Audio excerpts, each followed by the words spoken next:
হাজারো গরমিল। মুর্শিদাবাদে ৪,৮৪১ জন পড়ুয়ার অ্যাকাউন্টে দুবার টাকা। গরমিলের জেরে শুধু মুর্শিদাবাদেই সরকারের বাড়তি খরচ ৫ কোটি। এদিকে আসানসোল ও ঝাড়গ্রামেও ট্যাবের টাকা গায়েবের অভিযোগ।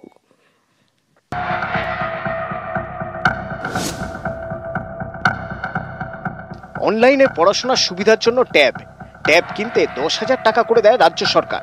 প্রকল্পের নাম তরুণের স্বপ্ন। ক্লাস 11-এ উঠলে ট্যাবের টাকা পাওয়া যায়, সরাসরি টাকা চলে যায় ব্যাংক অ্যাকাউন্টে। এই প্রকল্প ঘিরেই ভুরি ভুরি অভিযোগ। এ নিয়ে তদন্ত শুরু হতেই কেঁচো খুঁড়তে যেন কেউটে বেরিয়ে আসছে।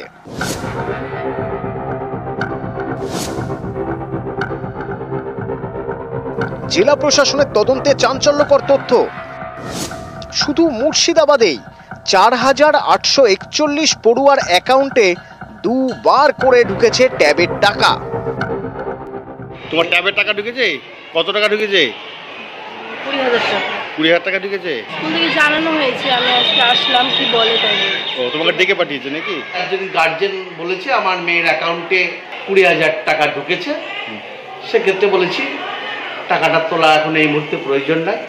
ঊর্ধ্বতন কর্তৃপক্ষ যেমনভাবে নির্দেশ দেবেন সেইভাবে টাকাটা ফেরত দেওয়া হবে।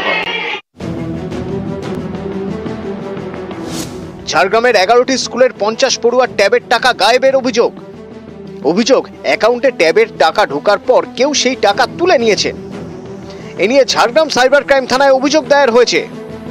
ওটাতে আমার নজরে এখন 4-5টা স্কুল আছে। আমরা আপলোড করছি বাংলা শিক্ষা পোর্টালে, তারপর ওটা ভেরিফাই করতে গিয়ে হয়তো একটু হতে পারে, ভুল হতে পারে, সেইখানটায় বোঝা যাচ্ছে যে হ্যাঁ হয়ে গেছে। কোথায় সাইবার ক্রাইমে জানিয়েছি। আসানসোলের সরকারি স্কুল কন্যাপুর উচ্চ বিদ্যালয়। অভিযোগ এই স্কুলের 7 পড়ুয়ার ট্যাবের টাকা ঢুকেছে অন্য অ্যাকাউন্টে।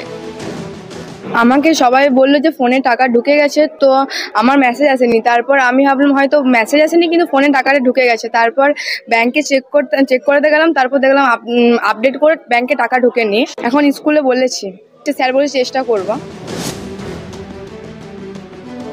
নাম কোড ঠিক রয়েছে, কিন্তু ব্যাংকের আইএফএস কোড এবং অ্যাকাউন্ট নম্বর বদলে গিয়েছে।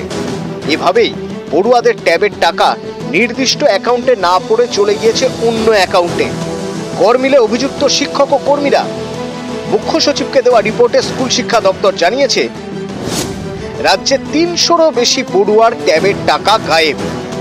আজ জানিয়েই উদ্বিগ্ন রাজ্য স্কুল শিক্ষা দপ্তর। আবারও ভেরিফিকেশনের নির্দেশ দেওয়া হলো রাজ্য স্কুল শিক্ষা দপ্তরের তরফে জেলায় জেলায়। বঞ্চিত পড়ুয়াদের অবিলম্বে টাকা পাঠানোর নির্দেশ দিয়েছিল নবান্ন। সেই মতো পূর্ব বর্ধমানের সিএমএস স্কুলের বেশ কয়েকজন পড়ুয়ার অ্যাকাউন্টে ট্যাবের 10,000 টাকা দেওয়া হয়েছে। মালদায় 3টি স্কুলের প্রায় 150 জন পড়ুয়ার ট্যাবের টাকা গায়েবের অভিযোগ উঠেছে। এখানকার একাধিক স্কুলের প্রধান শিক্ষক ক্লার্ককে এদিন জিজ্ঞাসাবাদ করা হয়। এদিকে এদিনই ট্যাবের টাকা গরমিল ইস্যুতে নবান্নে বৈঠক সারেন মুখ্য সচিব। নিউজ 18 বাংলা।